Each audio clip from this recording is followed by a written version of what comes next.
Bismillahirrahmanirrahim. Sekarang adabul isti'dzan, adab dalam meminta izin. Kalau masuk rumah orang, gimana caranya izin? Adabul isti'dzan, adab minta izin, izin masuk dan seterusnya. Yang pertama, ikhtiyarul awqat al-munasibah. Orang itu kalau minta izin bertamu, datang ke rumah orang, harus pilih waktu yang tepat. Tidak boleh waktu yang enggak tepat. Fa inna hunaka awqatan la yuhibbun nas an yasta'dzina alaihim ahadun fiyah. Karena di sana ada waktu-waktu yang orang itu enggak senang kalau ada datang orang minta izin masuk, enggak. Ada beberapa waktu di sana. Itu 3 waktu. Ada 3 waktu jangan bertamu ke rumah orang. Kal waqtil mutaakhir minal lail, di penghujung malam sebelum subuh. Jangan bertamu ke rumah orang jam 3 malam. Tok tok tok. Kenapa? Ya, saya ingin ngobrol sama antum. Wah, turu kok ngerja bang. Atau sholat malam, ya kan? Tak boleh. Ya, itu yang pertama. Yang kedua, awis sobahil bakir jiddan. Ya, atau setelah sholat subuh. Setelah sholat subuh pas itu langsung datang ke rumah orang, jangan.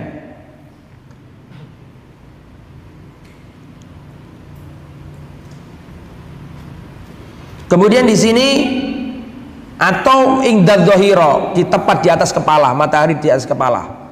Waktu duhur panas-panasnya. Karena orang dulu itu kan nggak ada AC. Zaman Nabi itu kalau sudah jam situ, itu waktu orang meletakkan baju.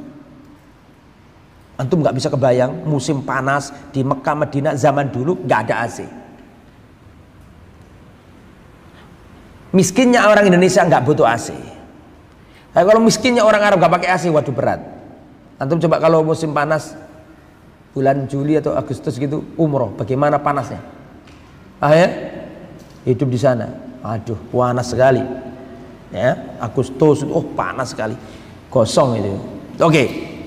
Jadi mana dalilnya, perhatikan. 3 waktu ini ada di surat Nur ayat 58. Ya ayyuhalladzina amanu liyasta'dzinkumul ladzina malakat aymanukum walladzina lam yablughu al-hulum minkum salasa marratin. Wahai orang yang beriman, hendaklah budak-budakmu dan orang-orang yang belum balik itu minta izin dulu sebelum masuk. Gak boleh nyelonong dalam 3 waktu. Yang pertama, min qabli sholatil fajri, sebelum sholat subuh. Yang kedua, wahina tad'una thiyabahum inadh dhahirati, ketika kamu meletakkan pakaianmu di panas duhur itu. Itu yang nomor berapa? 2. Yang nomor 3, wa ba'da sholatil isya, setelah sholat isya. Sholat isya waktunya rumah tangga, nggak boleh orang lain bertamu. Salasu auratin lakum, itu adalah 3 hal yang aurat, nggak boleh orang sembarangan, harus minta izin dulu, harus janjian dulu. Nggak boleh asal aja kalau 3 waktu itu. Ya, wallahu a'lam. Yang nomor 2, qar'ul bab salasan, disunahkan mengetuk pintu 3 kali. Ya, fa inna ahlal bait inda sima'ihim qar'al bab fil ula yastami'un. Kenapa kok 3 kali? Kata pengarang kitab ini, kenapa kok 3 kali tok tok tok? Maksudnya 3 kali itu bukan tok. Ya, diketuk 1 gitu ya. Terus ditunggu dulu. Karena ketukan pertama itu supaya yang punya rumah denger, oh ada tamu. Ketukan yang kedua supaya tuan rumah itu siap-siap. Ketukan yang ketiga supaya si tuan rumah mengizinkan.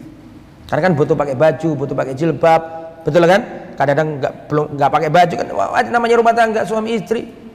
Ada tamu, kan nggak mungkin langsung dibukakan padahal dirinya belum pakai baju atau pakai baju yang nggak layak untuk menerima tamu. Maka ketukan pertama itu untuk ngasih tahu ada tamu. Tok tok, oh ya ada tamu ini. Diketuk lagi supaya kita persiapan. Ketiga, monggo silakan masuk. Tetapi kalau ketukan 3 kok masih belum dimonggokan, pulang kamu, jangan ditunggu. Dan itu berhak, tuan rumah berhak seperti itu. Perhatikan. Ini berdasarkan hadis riwayat Imam Bukhari. Idza sta'dzana ahadukum salasan falam yu'dzan lahu falyarji. Kalau kamu datang ke rumah orang minta izin 3 kali, kok belum dijawab, belum ada izin, pulang, jangan ditunggu. Jangan ditunggu. Ya. Kalau sama ngaji kudu ngerti ngono kuwi iku. Ngetok pintu 1, 2, 3, meneng kabeh penghuni rumah, ya sudah, pulang. Berarti belum waktu yang tepat. Makanya janjian dulu. Kalau zaman sekarang kan beda dengan zaman dulu ya kan. Sekarang kan bisa. Namanya orang kadang-kadang pas pengen berangkat macam-macam, kita nggak tahu kondisi orang. Makanya dibolehkan sama Nabi karena setiap orang punya privasi. Betul apa enggak? Ini gimana sih? Saya sudah mengucapkan salam nggak dijawab-jawab.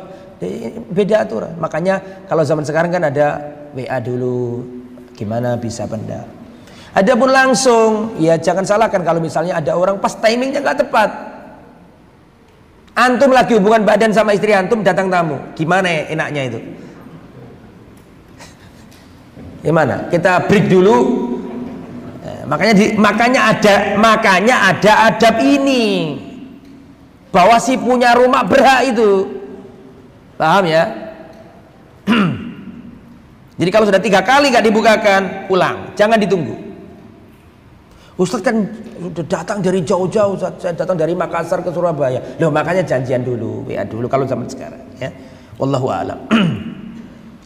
Terus adab yang ketiga, qara'ul bab birifqin. Ngetok pintu dengan adab, dengan lembut, jangan tok tok tok tok tok tok. Wah, nopo iki zaman dulu gua kentongan itu. Pakai adab, tok tok tok. Jangan langsung kayak orang apa namanya kesusu gitu loh. Harus pakai adab untuk pintu itu. Nah, itu ya. Ini mana dalilnya? Nggak ada dalilnya. Ini memang etika kesopanan seperti itu. Bahkan pengarang kitab ini nggak menyebutkan dalil. Karena memang etikanya seperti itu. Masyarakat seperti itu. Urufnya masyarakat seperti itu. Al-adab ar-rabi al-faslu bainal marrat qar'il bab, ya. Harus ada jeda. Tok tok tok. Tok tok tok. Ya, jangan, harus kasih jeda. Ya jangan, kata orang Jawa, jangan nerecel, jangan apa? Iya gitu, jangan, harus kasih jeda. Al-adab al-khamis adamu istiqbalil bab. Nah, ini penting nih, pentingnya jamaah. Tuh fungsi kita ngaji ya seperti ini, ngerti yang aslinya nggak ngerti jadi ngerti. Ya, adamu istiqbalil bab, tidak boleh bertamu itu menghadap ke pintu. Ya, harus agak ke kanan atau ke kiri. Jangan tok tok tok di depan pintu. Karena kemungkinan kalau pintu itu dibuka, itu mungkin rumah masih berantakan, ada istrinya di belakang, belum pakai jilbab, paham? Makanya suruh nyamping ke kanan atau nyamping ke kiri. Begini. Jangan begini. Orangnya buka kena kepalanya. Ya, menyamping itu sampai begitunya Islam mengajarkan ke kita, luar biasa. Gak ada agama lain mengajarkan kayak gitu. Makanya ada yang mengatakan gini, Pak. Kalau bertamu ke rumah orang itu, masuk tutup mata, pulang tutup mulut. Tutup mata artinya bukan berarti kan datang ke rumah orang begini, bukan begitu maknanya. Kalau di rumah orang tutup mata, namanya orang itu punya kekurangan, paham ya? Mungkin pas berantakan, mungkin pas ada ini, mungkin anaknya rewel, tutup mata pura-pura nggak tahu. Dan memang Pak, ada adab Islam yang mulai hilang dari kaum muslimin. Adab taghaful. Taghaful itu adab pura-pura nggak tahu, itu penting Pak. Adab pura-pura nggak tahu itu penting. Mau saya ceritai? Dulu itu ada seorang perempuan, sudah pernah saya ceritakan ini, sudah kan? Kalau belum nggak jadi saya. Kalau sudah nggak jadi, kalau belum saya ceritakan. Oh, ibu-ibu langsung belum, saking pengennya diceritai. Ada seorang wanita, dia datang ke seorang syekh. Jadi saya ulangi ya, pentingnya sifat taghaful. Taghaful itu pura-pura nggak tahu. Ada orang melakukan kesalahan, pura-pura nggak tahu. Itu akhlak seorang muslim. Jangan, loh, sampeyan nglapo iku, Mang? Ojo ngono, pura-pura gak ero. Syekh Sa'di gurunya Syekh Utsaimin. Anaknya itu punya teman-teman. Syekh Sa'di termasuk ya ulama Saudi, ulama besar, pengarang kitab Taisir Karimir Rahman, tafsir Sa'di, gurunya Syekh Utsaimin. Syekh Utsaimin aja hebatnya kayak gitu. Ini gurunya Syekh Utsaimin. Anaknya ini punya teman-teman. Awal-awal Saudi itu zaman dulu munculnya rokok datang ke Saudi. Anaknya punya teman-teman banyak datang ke rumahnya Sa'di bawa rokok. Bawa rokok. Waktu sudah buyar main pergi, dilihat sama Syekh Sa'di ada rokok, diambil, dirawat yang bagus. Besok ketika teman-temannya datang, Syekh Sa'di ngomong, mohon maaf ini milik siapa kemarin? Saya takut kalian mencari, ini barangkali ada yang mencari. Dikasihkan. Wah itu ampun tuh temannya Syekh Sa'di. Padahal itu rokoknya itu kan sambil apa? Sembunyi-sembunyi, jangan sampai ketahuan sama Syekh Sa'di. Coba zaman sekarang, dimarahi. Kenapa ya dia pakai rokok? Ngajak anak saya rokokan, kamu jangan kesini lagi. Enggak, Syekh Sa'di dirawat, rokoknya dulu dirawat.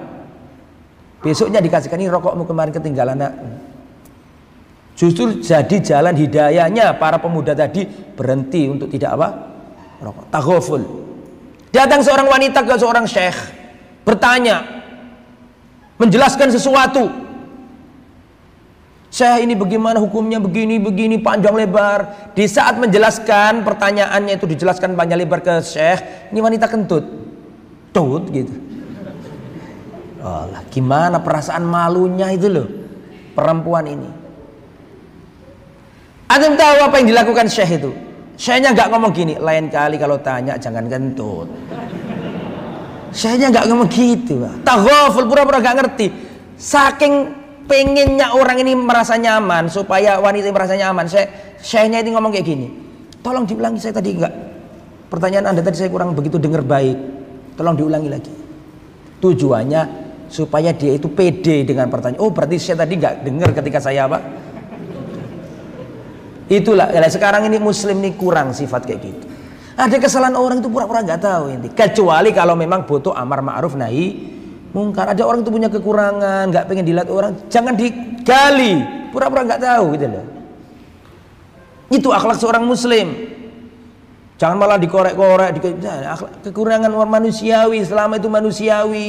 Mungkin pas melihat ini kurang begini, maafkan sudah, itu bukan masalah yang pura-pura nggak tahu. Itu akhlak seorang muslim, taghaful.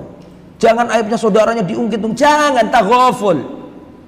Kesalahan saudaranya dulu pernah melakukan kesalahan dalam urusan muamalah, sudah itu dulu, sekarang insya Allah taghaful.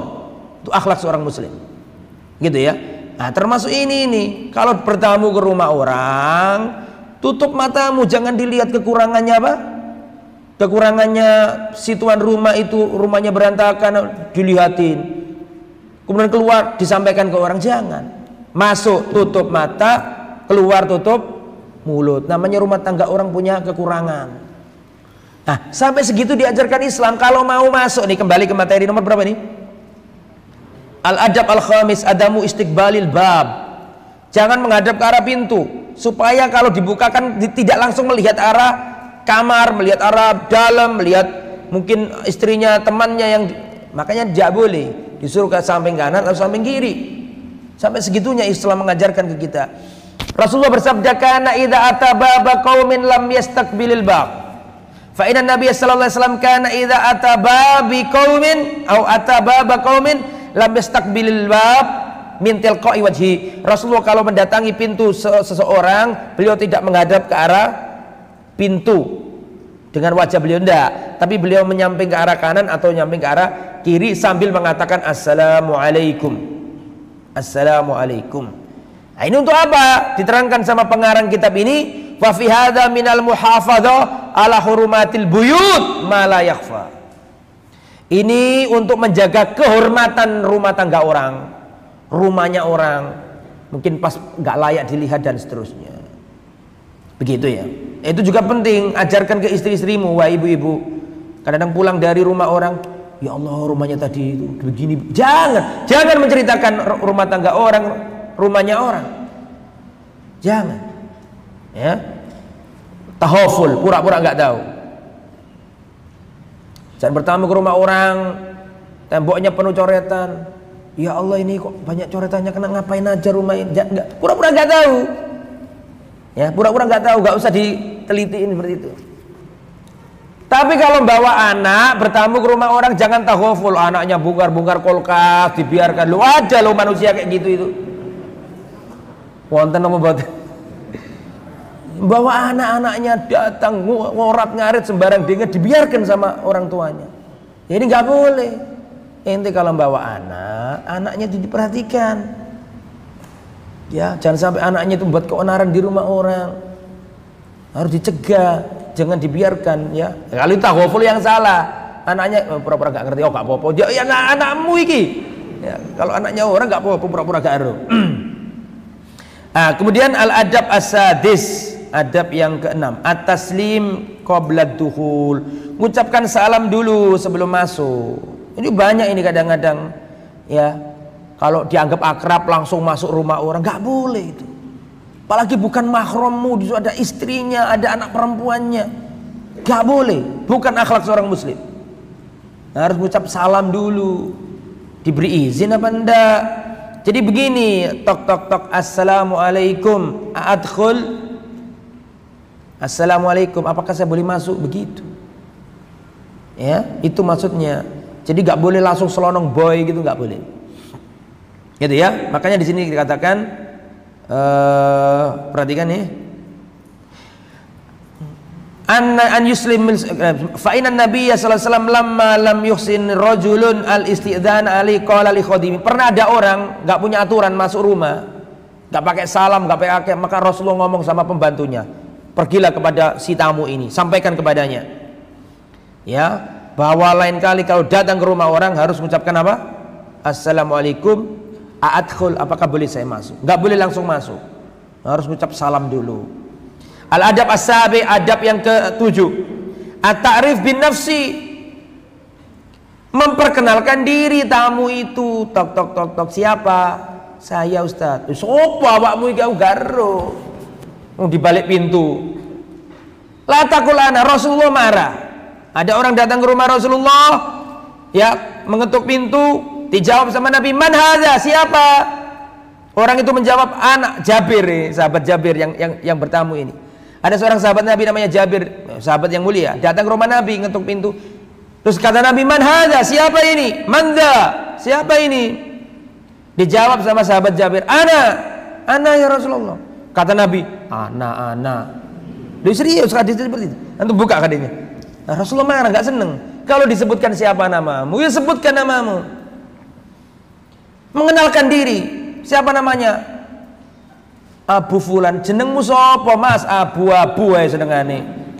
Kenalan sama orang, Fadlan, Abu Fulan. Sopo jenengmu iki ojo Abu Fulan. Cek kenal. Jenengmu Martono ya Martono, jenengmu Suparman ya Suparman, jenengmu nggak apa-apa, nama baru setelah itu nyebut Abu Fulan, nggak apa-apa. Ya, kan banyak orang kenalan terus dia nyebutkan Abu Fulan. Lu, namamu itu siapa? Itu adab dalam bermuamalah sama orang. Adab itu memperkenalkan diri. Itu kan namanya dia tahu kita nggak boleh tahu dia. Paham maksudnya ya? Nggak apa-apa. Wong yang ngasih nama ya orang tuamu kok. Ya, kecuali kalau namanya jelek, ya beda lagi. Kalau selama nama-nama yang biasa, nggak apa-apa. Hermawan ya Hermawan. Ya, seperti itu. Namanya misalnya nama saya Ujang ya Ujang, enggak apa-apa. Nah setelah itu saya Ujang Abu Fulan gitu. Ya termasuk ini, kalau mengetuk pintu Abu, nggak tahu kita Abu ini siapa, kecuali kalau sudah ma'ruf namanya apa, dipanggil apa, Abu, kita sudah tahu semuanya, nggak apa-apa. Kalau sudah tahu semuanya nggak apa-apa ya. Ustaz Abu Qatadah kita sudah tahu beliau, kita nggak tahu nama aslinya bahkan. Tahu nggak namanya Ustaz Abu Qatadah aslinya? Tapi kita kan sudah taruh, sudah nggak ada masalah. Tapi kalau kita belum kenal terus baru kenal sama orang, ya jangan sebut nama. Termasuk adab dalam apa? Bermuamalah. Ya. Wallahu a'lam. Kalau sudah dikenal tidak apa-apa. Kalau belum dikenal ya sebutkan namanya. Terus nomor berapa ini sekarang? Ya, jadi saya ulangi ya. Sahabat Jabir datang di depan pintunya Nabi, ditanya sama Nabi, man hadza, siapa ini? Ana, kata beliau. Kata sahabat, maka Rasulullah SAW mengatakan, ana, saya. Ka'annahu karihaha, kata Jabir, kok seakan-akan Nabi gak senang dengan ucapan saya apa tadi? Ana, gitu ya. Ini riwayat Imam Al-Bukhari. Terus al-adab az-zamin, adab yang ke-8, ghadul basar. Ghadul basar, menundukkan pandangan.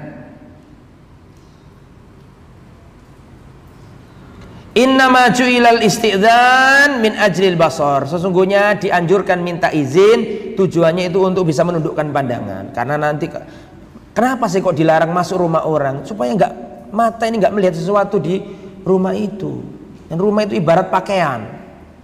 Makanya harus menundukkan pandangan di rumah orang. Ada hal-hal yang tidak layak dilihat. Mungkin dilihat kok kursinya kotor, pura-pura nggak tahu. Ya, kok dilihat kok lantainya kasar, kok banyak sampah, ya pura-pura nggak tahu. Dan nggak usah diomongkan ke orang. Oh, saya tadi ke rumahnya fulan, kotor banget, jorok. Lah nggak boleh gitu. Itu sudah menghibah, itu namanya. Nggak boleh, tutup. Itu aib saudaramu, ya jangan dibuka. Terus nomor berapa ini? Al adab at-tasi ar-ruju' inda adamil idzin, harus pulang kalau nggak dapat izin. Wa fa illam tajidu fiha a'dan fala tadkhuluha hatta yu'dzana lakum wa in qila lakum urji'u, kalau dikatakan kepadamu pulanglah, maka pulanglah. Pangapunten Pak, saya lagi niki mboten saged nemoni, niki lagi repot. Loh, sudah percaya, enggak boleh. Alah mosok enggak boleh gini. Jangan ngomong gitu. Itu Al-Qur'an loh yang ngomong. Kalau dikatakan kepadamu irji'u, pulanglah dulu, harus pulang, enggak boleh bantah. Wong dia punya rumah kok. Surat apa ini? Surat An-Nur ayat 28. Jadi kalau misalnya si penghuni rumah punya udhu, harus lapang, gak boleh seudon. Gak boleh seudon karena kita gak tahu privasi orang. Ya. Surat apa tadi? Surat An-Nur. Yang nomor 10, qabul i'tidar sahibil bait, menerima udhurnya si pemilik rumah kalau memang punya udhur. Waduh, ngapunten sangat niki kula badhe berangkat kisah mana gitu. Misalnya ada orang, Mas saya sudah depan rumah jenengan. Waduh, sepurone ini sudah siap-siap berangkat ini. Mboten saged dibatalkan, sudah mau berangkat kemana sama keluarga. Lagi itu harus legowo. Kecuali kalau memang si pemilik rumah, wah ini tamu datang dari jauh. Sedangkan ini kepentingan saya keluar rumah tidak begitu apa? Penting. Lah itu nggak apa-apa, termasuk adab kepada saudara muslim, engkau tangguhkan perkaramu untuk saudaramu muslim. Bahkan ada perkataan salaf, seandainya aku pergi bersama seorang muslim untuk memenuhi hajatnya, lebih aku cintai daripada aku sholat malam. Karena ibadah sosial ini kebaikannya bisa ke orang lain. Kalau sholat malam itu ibadah fardiyah hanya untuk dirinya sendiri. Terus yang nomor berapa nih? Nomor 11. Intidharul izin, menunggu izin. Ada orang itu ngucap salam tapi nggak nunggu izin. Assalamualaikum, masuk. Ada nggak? Nah, termasuk salah juga dalam mengucapkan salam. Assalamualaikum. Nah, itu salah itu. Orang Indonesia itu pasti kayak gitu tuh. Orang Indonesia. Kumnya itu loh jadi panjang. Assalamualaikum. Toh jadi upin-ipin. Nah, itu salah. Itu kumnya itu pendek. Assalamualaikum. Ya. Bahkan ada yang melikum. Gak fasih. Melikum. Gak pakai assalamualaikum. Nah, ini dibenarkan kayak gitu-gitu tuh. Jawabnya waalaikumsalam. Selama ini kita sering jawabnya apa? Waalaikumsalam. Padahal yang lebih tepat apa? Waalaikumsalam. Waalaikumsalam, ada alif lamnya. Waalaikumsalam. Ya kayak gitu-gitu harus dibenarkan. Sama dengan orang awam biasanya kan astaghfirullah. Yang betul apa? Astaghfirullah, ada dhammanya, astaghfirullah. Astaghfirullah kan gitu orang Jawa kan. Firwa, kok bisa fir ketemu wa itu kok bisa? Harus astaghfirullah. Nah, kayak gini lafaz-lafaz yang tujuannya kita belajar untuk memperbaiki diri. Ada yang nggak sampai salah tapi kurang tepat, ada yang salah. Ya, makanya harus dibenahi. Nomor berapa ini sekarang? Nomor 12, ad-dukhul ma'a rasulid da'i, masuk bersama utusan orang yang mengundang. Idza da'a ahadukum idza du'iya ahadukum ila ta'amin faja'a ma'ar rasul fa inna dzalika lau idzan. Jika seorang diundang untuk jamuan makanan dan dia datang bersama utusan orang yang mengundang, maka itu termasuk izin baginya. Gini loh, ada orang datang ke saya, Ustaz monggo Ustaz sampean diaturi rawuh di rumah orang ini. Nah maka saya kalau masuk ke rumah itu sama utusannya itu sudah termasuk izin, jadi nggak perlu lagi apa tok karena sudah sama utusan, karena utusan sama dengan wakilnya sohibul bait. Paham maksudnya? Ya, itu boleh. Nah ini termasuk adab kalau antum menghadiri walimah, ngajak orang, ini orang nggak diundang loh, kok anda ngajak orang? Paham maksudnya? Ayo ikut aku kemana? Oh sudah lo ada teman saya walimah. Sampaikan dulu kalau ngajak orang, Pak mas ini saya ngajak teman, gitu. Gak boleh jadi tufaili. Tufaili itu tamu yang tidak diundang, gak boleh. Gak boleh jadi tufaili.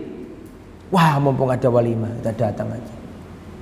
Nah gak boleh, harus ada undangan. Gak boleh jadi tufaili. Tufaili itu tamu yang tidak diundang, ya ikut makan dan serupa. Gak ada diundang, gak boleh. Terus yang itu hadis masalah yang ketika masuk bersama utusan maka termasuk sudah dapat izin, riwayat Imam Abu Dawud. Yang nomor 13, tasbihul musalli liman ista'dzana alaihi. Kalau anda sedang sholat ada tamu minta izin, apa yang anda lakukan? Disunahkan bertasbih. Bertasbih kalau ada orang sholat terus ada tamu. Idza stu'dzina 'ala ar-rajuli wa huwa yusalli fa idnuhu tasbih. Jika ada seseorang datang minta izin kepada seseorang yang orang itu lagi sholat, maka tasbih adalah izinnya. Tok tok tok, assalamualaikum Ustaz saya boleh masuk? Subhanallah, masuk. Tapi boto ngaji, nek gak ngaji tamune yo gak ngerti bisa. Apa yo ngaku ngetok pintu kok subhanallah dari tadi, soalnya podo gak ngaji ini, paham gak? Maka ini penting ngaji supaya podo ngerti. Tapi kalau perempuan nggak bertasbih ketika sholat, tapi menepuk tangan,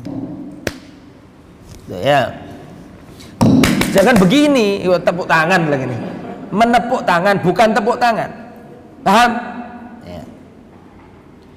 Wa idza stu'dzina ala al-mar'a fayatusalli. Sedangkan kalau wanita itu dapat izin, minta diizini, atau ada orang datang minta izin sedangkan wanita lagi di dalam sholat, maka dengan cara menepuk tangan. Kalau laki-laki ucap apa tadi?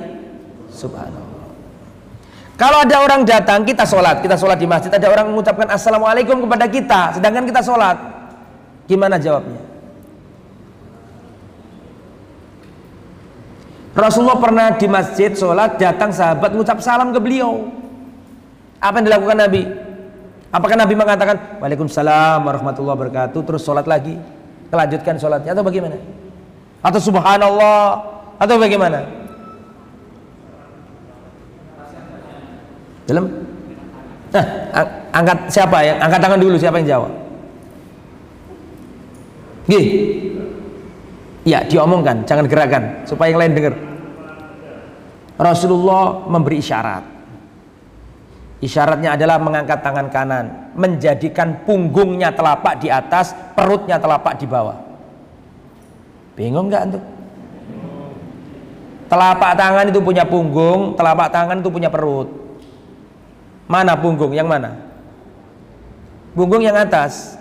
Ini punggung. Ini punggung. Ini namanya dhahrul kaf. Ini namanya batnul kaf. Ini namanya punggungnya telapak, ini namanya perutnya telapak. Jelas ya?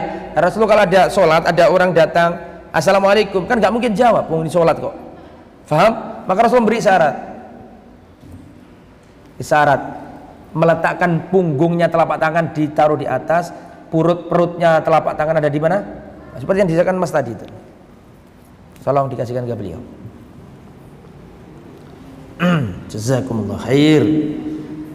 Ya, terus yang nomor berapa ini? 14 yang terakhir. Setelah itu tanya jawab kalau ada. Al isti'dzan qabla dukhul alal maharim. minta izin dulu sebelum masuk ke mahram. Mahram padahal lo ya, apalagi nggak mahram.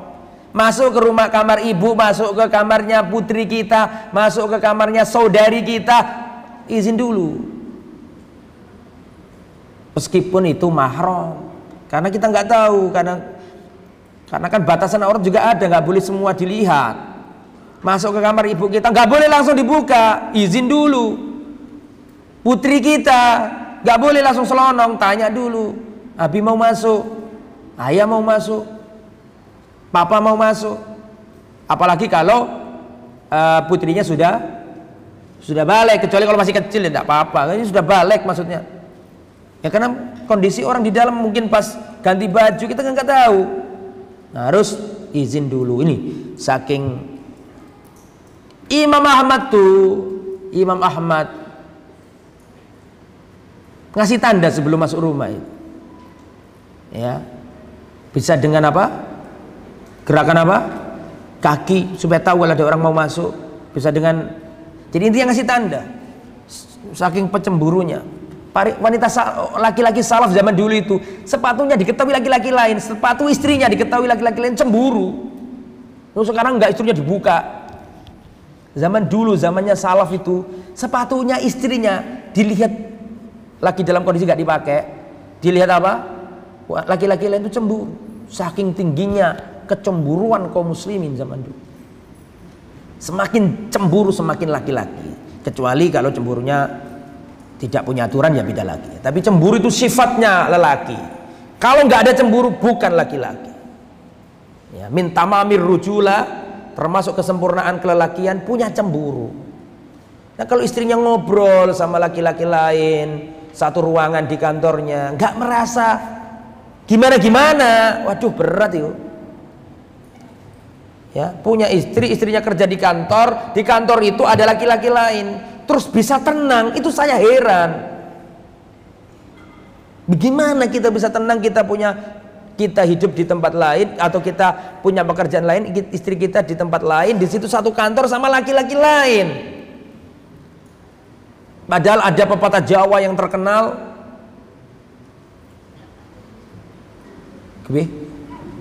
lali aku.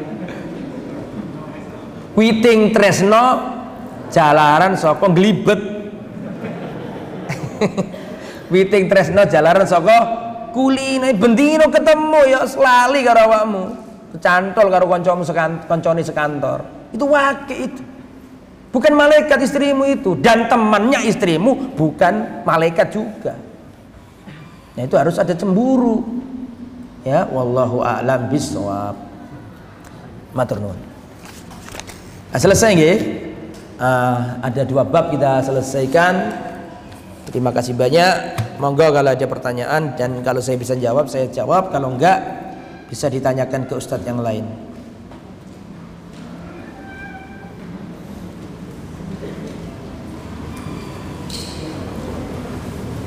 Jazakallah. Assalamualaikum warahmatullahi wabarakatuh. Semoga Allah membalas Ustadz dengan kebaikan. Wa iyyakum, semoga panjenengan semuanya. Saya mau bertanya Ustadz, saya punya anak 4. Yang pertama laki-laki. Anak saya yang pertama ini berani sama saya, ibu kandungnya. Dia durhaka, sering membentak saya. Anak saya yang kedua sampai keempat, 2 laki-laki 1 perempuan, sudah nikah semua. Suami saya sudah meninggal dunia, sedangkan asetnya tinggal rumah mau dijual. Saya mau tanya bagaimana pembagiannya. Dulu pembuatan rumahnya urunan uang suami dan uang saya istri. Uang saya yang diberi bapak saya. Bagaimana pembagiannya Ustaz? Terima kasih. Pertama begini ya. Kalau suaminya jenengan ini wafat, berarti memang ada waris di situ kan? Maka dilihat harta yang asli miliknya ibu, ya miliknya ibu. Harta yang asli miliknya siapa? Suami, ya miliknya suami.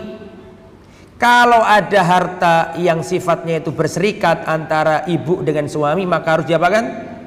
Dipisah. Mana miliknya ibu, misalnya urunan bangun perusahaan, Kan ada saham di situ, suaminya sekian, istrinya sekian, harus dibagi dulu. Mana miliknya istri dikasihkan istri. Itu hak pribadinya. Lah nanti kalau sudah ketemu harta suami yang sesungguhnya, itu pun nanti dibagi dan ibu pun dapat. Paham? Dan untuk bahas kalau masalah warisan, gak bisa semudah ini. Kita butuh tanya balik, suami Anda yang wafat masih punya ayah apa anda? Suami ibu yang sudah wafat punya ibu apa anda? Paham? Suami ibu yang wafat punya anak dari wanita lain selain anda enggak? Loh, mungkin saja dulu pernah menikah. Jadi panjang, gak bisa sesederhana ini. Paham ya? Karena orang itu, kebanyakan orang Indonesia yang awam, ketika dikatakan warisan, pikirannya adalah istri sama anak. Betul apa enggak? Padahal warisan itu enggak seperti itu. Bisa jadi ayahnya dapat. Ya dapat kalau ada, kalau belum wafat. Bisa jadi saudara kandungnya dapat, tergantung nanti ada penghalang apa enggak. Makanya lebih kompleks. Dan kalau di Jawa Timur, di Surabaya lah, saya sarankan kalau masalah warisan ke Ustadz Salim. Kalau panjenengan datang ke Ustadz Salim misalnya, ini suami saya wafat, terus ini gimana, saya dapat berapa, istri saya, anak saya dapat berapa, nggak bisa dijawab, belum, sampai dikasih data dulu, sampai dikasih apa, formulir dulu, siapa yang masih hidup, siapa yang sudah wafat, nanti baru dihitung, tidak sekedar saya dan anak-anak. Bisa dipahami ya? Oke, seperti itu. Adapun anak jenengan tadi yang dikatakan durhaka, pertama kali yang harus ibu lakukan satu, introspeksi diri. Semua musibah yang menimpa kita, yang pertama kita lakukan introspeksi diri. Kita introspeksi diri itu bukan berarti menyalahkan diri kita, tapi mengevaluasi apa yang salah. Mungkin kita pernah mendoakan kejelekan. Ada seorang laki-laki datang ke seorang ulama salaf, mengeluhkan tentang anaknya yang durhaka. Ditanya balik, apakah kamu pernah mendoakan anakmu kejelekan? Iya, pernah aku mendoakan kejelekan. Kamu yang telah menjadikan anakmu durhaka. Paham? Nah, introspeksi dulu. Mungkin kita yang kurang baik. Ini harus. Kita baik, kita nggak baik, mesti kita harus evaluasi. Nah, kalau sudah ketemu, ternyata ada kesalahan, diperbaiki. Kalau nggak ada kesalahan, tapi kok anak tetap seperti itu, ya itu beda lagi urusannya. Berarti Anda harus banyak-banyak mendoakannya, dinasihati dan seterusnya. Dan kita berdoa, semoga Allah Subhanahu Wa Taala memberi kemudahan bagi ibu. Dan sebagai anak, perhatikan, misalnya ini peninggalan orang tua, bapak punya rumah, dan rumah ini dulu dibangun sama apa? Ibu, sama uang bersama. Sedangkan anak-anaknya ini sudah punya rumah masing-masing, tapi anaknya tahu bahwa di antara rumah yang ditempati ibu itu ada hartanya ayah. Maka nggak selayaknya lah kamu nyuruh ibu menjual rumah itu, terus terlalu tega gitu lah. Tidak sekedar masalah warisan, tapi di situ ente tega tak membiarkan ibumu tanpa rumah. Meskipun di situ ada hak siapa? Ayahmu. Bisa dipahami? Ada hal-hal itu yang harus kita perhatikan demi bakti kita kepada orang tua kita. Wallahu a'lam. Bagaimana menjawab adzan yang saling bersautan, Ustadz, saking banyaknya masjid? Oh, masuk akal juga ini pertanyaannya. Ya jawab yang terdekat, yang biasanya kita sholat di situ. Wallahu a'lam. Assalamualaikum Ustadz, Waalaikumsalam warahmatullahi wabarakatuh. Saya, ini nama atau apa ini? Ismetran dari Padang, Jawa Barat. Sumatera Barat. Pertanyaannya, di sebagian masjid sebelum adzan dikumandangkan bunyi solawat Nabi baik dengan kaset maupun suara muadzin. Adakah dalilnya? Tidak ada. Adzan sendiri itu fungsinya untuk manggili sholat. Makanya ketika dibutuhkan adzan subuh 2 kali. Begitu juga adzan Jumat ketika dibutuhkan, Utsman bin Affan pakai 2 kali tanpa pakai apa? Kaset dan solawat-solawat tersebut. Wallahu a'lam bishawab. Khairul hadi hadi Rasulillah. Khairul hadi hadi Rasulillah. Sebaik-baik petunjuk adalah petunjuknya Nabi. Ya, Nabi ngasih adzan, ya sudah adzan. Kalaupun terpaksa perlu seperti zamannya siapa tadi? Utsman, tetap pakai adzan. Tetapi di awal jam 10 kurang lebih seperti itu. Tapi adzan tetap lafadznya adzan. Paham ya? Bukan lafadz yang lain. Assalamualaikum Ustaz. Waalaikumsalam warahmatullahi wabarakatuh. Saya mau bertanya, Abu Royan dari Tangerang. Maaf di luar tema. Di tempat saya tinggal kalau mau masuk kerja pabrik itu susah kalau tidak pakai uang. Maksudnya harus melalui calo. Nah, apakah itu boleh? Tidak boleh. Suap. Ar-rashi wal murtashi finnar. Masuk polisi nyuap, masuk pejabat nyuap, masuk pengen jadi DPR nyuap. Misalnya Tolim ar-rashi wal murtashi finnar. Orang yang menyuap dan yang disuap masuk neraka. Kemarin pilkada wes kuape ngomong kosong gak ono money politik kabeh money politik. Kecuali yang enggak. Kok cegak kena UID apa? Undang-undang.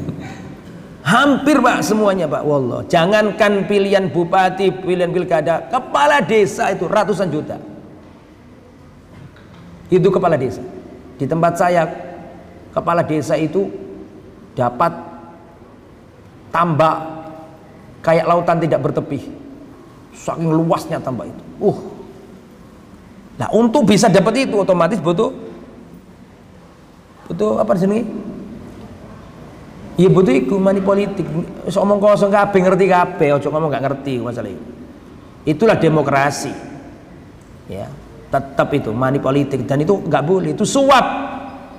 Haram menerimanya. Ada berhukum memilih apa gak memilih itu beda lagi. Tapi kalau sudah urusan nerima uang anggota atau calon apa pemimpin daerah atau presiden atau apa saja kita dikasih dengan syarat harus milih ini, itu suap, tidak boleh. Ar-rashi wal murtasi finnar. Termasuk pengen masuk pabrik bayar dulu ke pemegang kebijakan, gak tahu supervisor apanya, aku mau nyuap sekian, ini hadiah tapi tolong masukkan anak saya, itu suap, gak boleh. Ar-rashi wal murtasi finnar. Orang yang nyuap dan yang disuap di neraka. Naudzubillah min dzalik. Hanya nanti kalau jadi nggak bagus, karena dia untuk mendapatkan posisi itu dia mengeluarkan uang banyak dan dia harus mengembalikan modalnya gitu loh. Makanya ya itu akhirnya itu rusaknya sistem demokrasi seperti itu ya, wallahu a'lam. Tapi tetap ya kita doakan pemimpin kita yang sudah jadi, ya tetap didoakan. Meskipun misalnya di daerah ini dulu pakai money politik, tapi kalau sudah jadi ya tetap kita doakan apa namanya yang terbaik untuk apa namanya umat Islam ini semuanya. Kita doakan pemimpin-pemimpin kita. Terus assalamualaikum waalaikumsalam warahmatullahi wabarakatuh. Bagaimana ketika ada tetangga yang non muslim meninggal dunia, apakah boleh membantu secara sosial, misalnya apabila kita sebagai RT dan RW? Kalau batasan sosial tidak apa-apa. Nata misalnya harus pakai apa?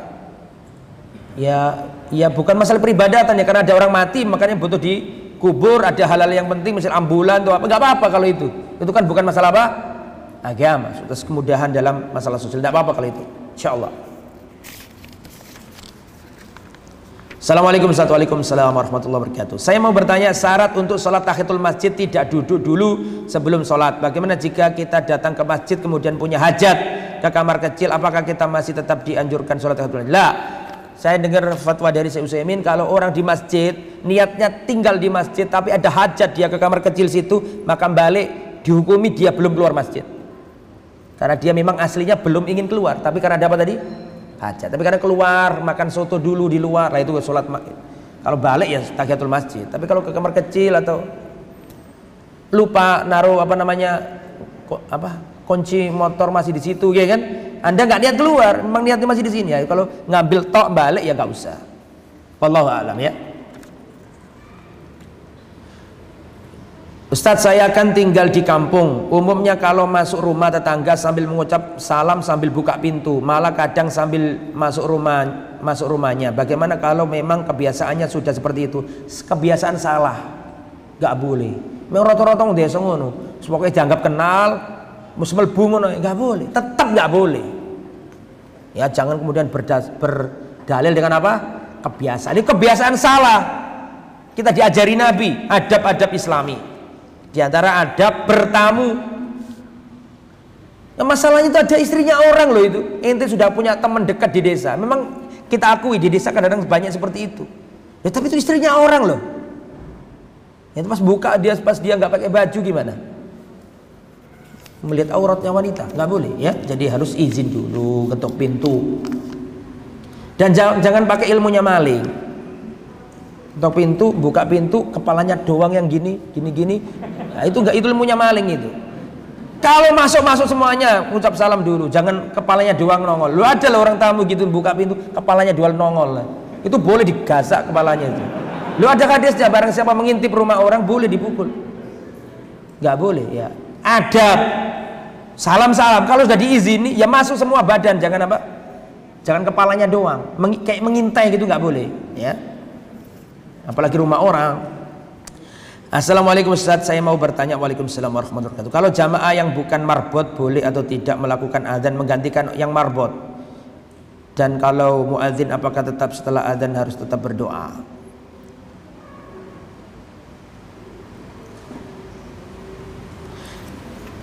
Pertama, kalau itu sudah ditunjuk adzan ya sudah, yang adzan ya yang ditunjuk, kecuali yang ditunjuk apa? Mempersilakan. Adapun doa ini saya dengar khilaf. Ada, seingat saya wallahu a'lam bishawab, saya Ali mengatakan itu doa khusus bagi yang apa? Mendengarkan. Wallahu a'lam, saya belum berani jawab ini. Yang kedua, apakah muadzin juga berdoa? Saya belum jawab ya, perlu bahas lagi. Karena saya pernah dengar cukup yang dengarkan saja berdasarkan lafaz hadis tadi. Barang siapa mendengarkan muadzin, jawablah seperti pertanyaan muadzin, kemudian apa? Bersolawatlah dan bacalah doa tadi itu. Ya, tapi apakah muadzinnya juga? Wallahu a'lam. Saya nggak mengatakan tidak, tapi saya belum tahu ilmunya. Ini pertanyaan dari Bon, ya, minimarket.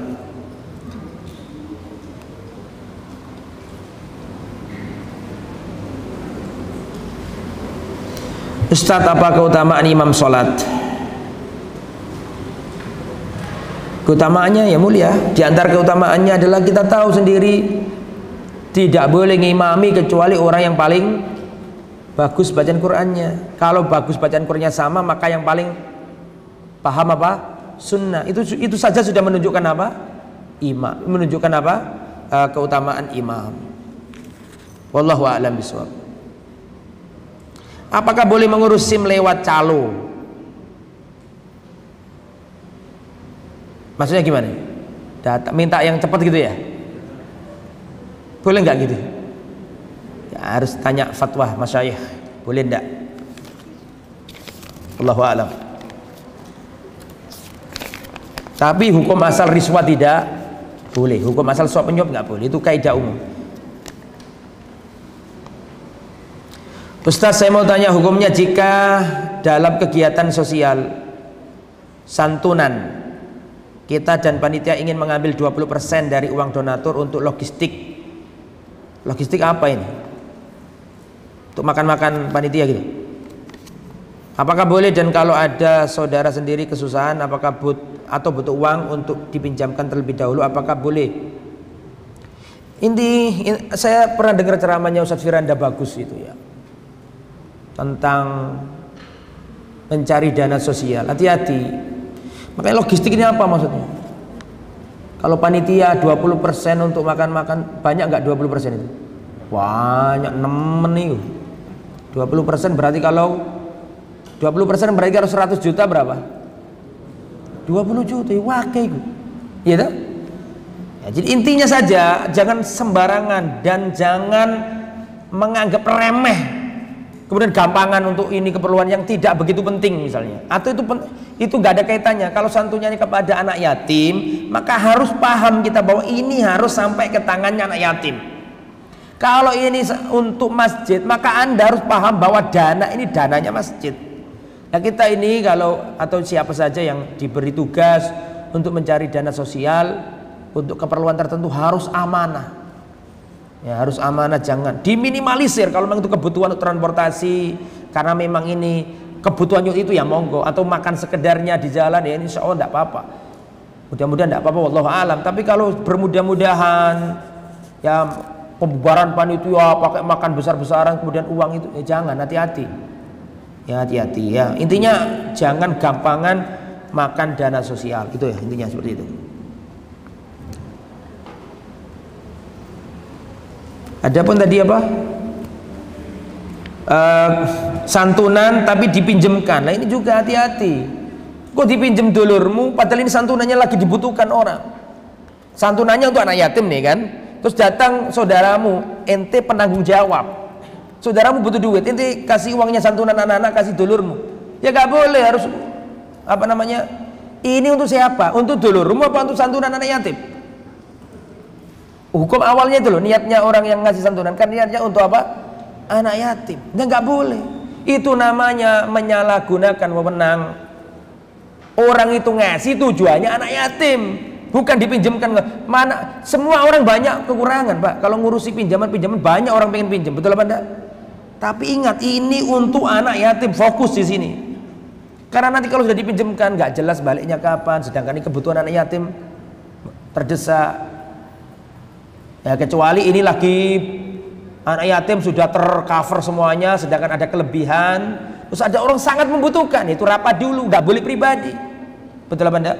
Rapat dulu sesama anggota tim ini santunan anak yatim sementara sudah tercover semuanya, makannya, biaya pendidikan tercover semuanya, ini ada saldo banyak, ini saudara kita membutuhkan, ini gimana? Jangan diri sendiri, karena itu nanti menjadi titik orang husnudon kepada antum, paham maksudnya ya? Kalau memang terpaksa ini orang kalau nggak gitu mati karena dia harus butuh ke rumah sakit, ya dirembukan dulu sama pembina lainnya, baru kalau setujui monggo. Itu pun harus ada kapan bayarnya dan seterusnya.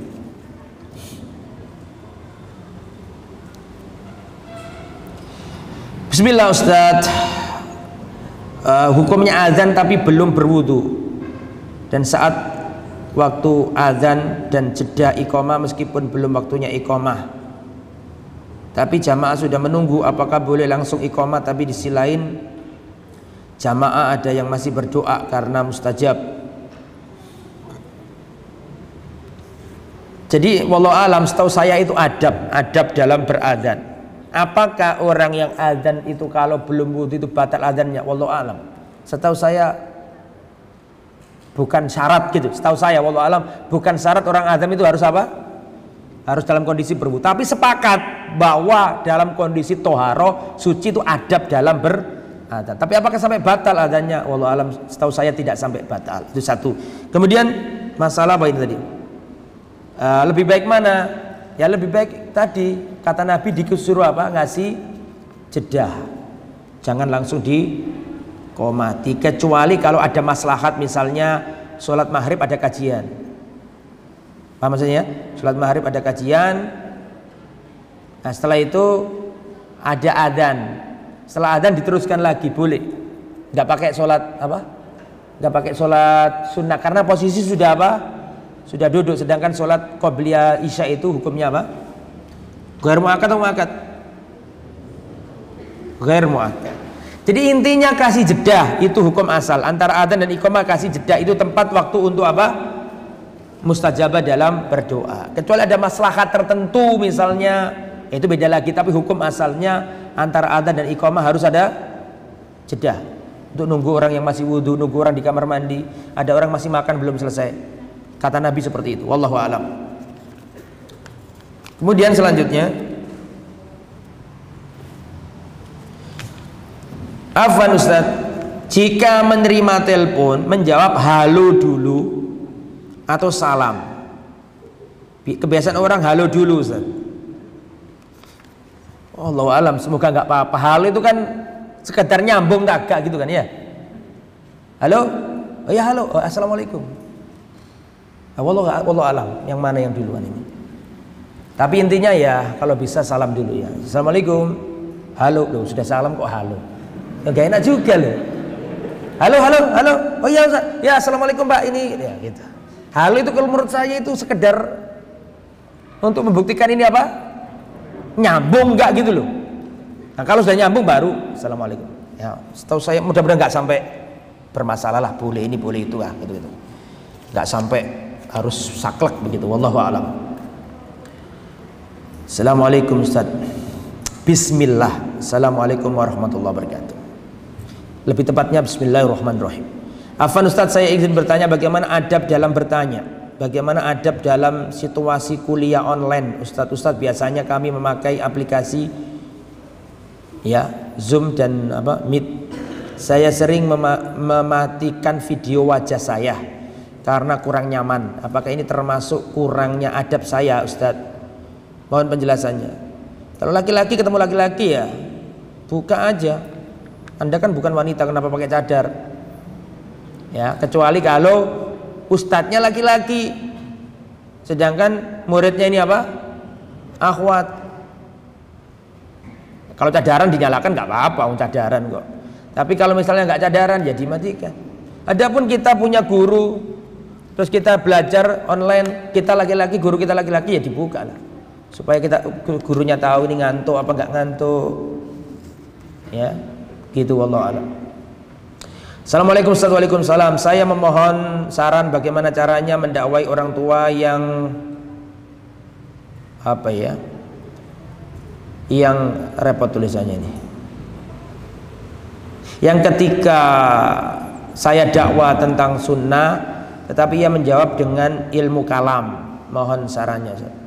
Ya akhi, menasihati orang tua berbeda dengan menasihati anak kita. Perhatikan omongan saya ini. Menasihati orang tua berbeda menasihati dengan anak kita. Anak kita bisa dibentak, orang tua nggak bisa dibentak. Anak kita bisa dimarahi, orang tua nggak bisa dimarahi. Jadi sama orang tua itu membutuhkan cara khusus. Kita punya teman bisa kita tinggi dalam menasihati, tapi kalau sama orang tua nggak bisa. Nggak bisa yang itu membentak orang tua antum, nggak bisa. Makanya cara yang terbaik orang tua ya sampaikan dengan cara yang baik, yang santun, yang hikmah. Diterima alhamdulillah, nggak diterima tetap sampai nasihati dengan cara yang baik, terus doakan di tengah malam. Doakan. Sudah sering saya sampaikan bagaimana kisahnya Abu Hurairah itu. Abu Hurairah datang ke ibunya, dikasih dalil, "Bu, ayo masuk Islam, mengikuti Rasulullah." Marah ibunya, mencela-cela Rasulullah, memaki-maki Rasulullah. Nangis Abu Hurairah datang ke Rasulullah, "Ya Rasulullah, ibuku saya dakwai marah-marah, mencela-cela, memaki-maki dirimu ya Rasulullah. Tolong ya Rasulullah, bantu aku ya Rasulullah, doakan agar ibuku masuk Islam." Rasulullah bukan pendendam. Rasulullah gak ngomong, "Bapak no makmu ngelok aku." Ya, Rasulullah gak ngomong gitu. Rasulullah langsung berdoa, "Allahumma ahdi li ummi Abi Hurairah." Ya Allah, berikan hidayah kepada ibunya Abu Hurairah. Abu Hurairah pulang, sampai rumah ada kemericik orang mandi. Mau masuk, stop, jangan masuk. Setelah itu ibunya berpakaian rapi, pakai jilbab, dibuka pintunya, Abu Hurairah masuk. Terus ibunya mengatakan, "Asyhadu alla ilaha illallah wa asyhadu anna Muhammad Rasulullah." Ada seseorang itu berubah bukan karena dalil kita, tapi orang itu bisa berubah karena doa kita. Dan perhatikan, kalau Anda punya orang tua, sering saya sampaikan dan saya tidak bosan-bosan menyampaikan ini. Anda punya orang tua kurang senang dengan penampilan Anda, pakai jenggot, pakai cingkrang, pakai sadar, pakai jilbab besar, terus nggak menaruh pandangan sayang ke kita gara-gara seperti itu. Jangan dibalas dengan kebencian, sayangi pokoknya. Kalau di rumah ibumu punya pekerjaan banyak, bantu. Ya, sayangi ibumu, kasih hadiah, pamitan sebelum berangkat. Kalau punya cucian banyak, cuci itu cucian ibumu. Kalau piringnya banyak, bantu nyuci. Dengan sendirinya ibumu akan berubah mindsetnya pada dirimu. Anakku ini kalau seandainya ikut aliran yang nggak gena-gena, nggak mungkin kok jadi baik begini. Sekarang tambah sayang, tambah bantu aku. Sudah, sama orang tua jangan banyak dalil. Sama orang tua itu banyak yang akhlak yang baik, sampaikan sesekali dalil-dalil, terus doakan yang banyak. Gak bisa kita nungkuli orang tua, bentak orang, gak bisa. Gak bisa. Adab akhlak yang baik, insya Allah kalau engkau memiliki hatinya, dia akan ikut dengan Anda. Ya Allah a'lam. Ini belum dibuka sama sekali. Ya Allah. Satu pertanyaan terakhir ya. Ini tadi lupa di sini yang pertama padahal ya. Malah nggak dijawab. Terlalu banyak pertanyaannya. Assalamualaikum Ustaz. Waalaikumsalam warahmatullahi wabarakatuh. Izin bertanya di luar tema. Apabila kita menikahi janda, anak satu, apakah kita wajib menafkahi dan menyayangi anak tersebut? ibu anake gak kon rekan ya. Karepe anake dhewe heran aku ngene iki kok takon sing aneh-aneh. Anak cilik sik bayi sik balita ibuke kon nikahi, lah mosok anake kon tinggal wong anaknya nggak bisa mencari makan sendiri ya, itu otomatis lah ya. Jadi kita harus tahu diri ya. Dan seorang ibu janda punya anak misalnya, anaknya masih balita belum bisa kerja, Anda nikah, ya Anda ngasih makan ya. Wallahu a'lam bishawab ya. Tapi kalau itu nafkah-nafkah besar tetap ya kembali ke siapa? Bapaknya, apalagi sudah misalnya. Tapi ya namanya dia itu sudah istri, apa dia adalah anak dari istri kita, ya sudah sayangi, itu konsekuensi sudah. Kalau sekolah ya sekolahkan kalau bisa. Insya Allah Anda juga bisa dapat bakti dari anak itu. Jangan perlakukan dia itu berbeda. Ya, sayangi dia, dia nanti pun berbakti kepada Anda. Ya, di antara cara mencintai istri kita, mencintai anaknya istri. Paham? Di antara bukti cintanya seorang istri kepada suami adalah menyayangi anaknya suami, dan anaknya suami nggak mesti dari dirinya. Paham? Seperti itu ya, wallahu a'lam. Bismillah, lebih tepatnya Bismillahirrahmanirrahim. Rasulullah kalau nulis surat, Allah Subhanahu wa taala nulis surat, setiap surat dikasih Bismillahirrahmanirrahim, bukan bismillah titik. Al-Fatihah Bismillahirrahmanirrahim, Qul huwallahu Bismillahirrahmanirrahim. Rasulullah nulis surat ke Raja Heraklius Bismillahirrahmanirrahim. Rasulullah nulis surat ke Raja Persia Bismillahirrahmanirrahim. Rasulullah ngirim surat ke Mekaukis Bismillahirrahmanirrahim. Rasulullah ngirim surat ke Khalid bin Walid Bismillahirrahmanirrahim. Rasulullah ngirim surat ke Raja Bahrain Bismillahirrahmanirrahim. Gak ada suratnya Nabi Bismillah titik. Ojo diulangi mana? Pegel nyampe iki. Ya, apa? Bismillahirrahmanirrahim. Bismillahirrahmanirrahim.